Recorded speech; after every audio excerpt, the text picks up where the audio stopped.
ಚಿನ್ನಸ್ವಾಮಿ ಕ್ರೀಡಾಂಗಣದಲ್ಲಿ ಕಾಲ್ತುಳಿತ ಪ್ರಕರಣ ಹೈಕಮಾಂಡ್ಗೆ ಮಾಹಿತಿ ನೀಡಲು ದೆಹಲಿಗೆ ತೆರಳಿದ ಸಿಎಂ ಡಿಸಿಎಂ ಇಂದು ವರಿಷ್ಠರಿಗೆ ಮಾಹಿತಿ ನೀಡಲಿರುವ ನಾಯಕರು.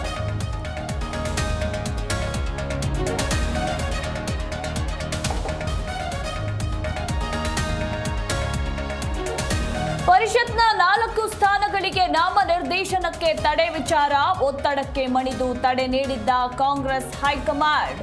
3 ಹೆಸರು ಬದಲಾವಣೆ ಸಾಧ್ಯತೆ.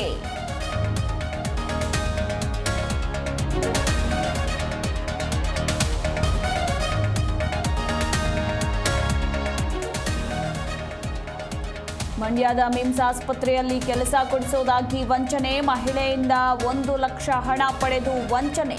ಹಣ ವಾಪಸ್ ಕೇಳಿದ್ದಕ್ಕೆ ಮಹಿಳೆಗೆ ಕಿರುಕುಳ.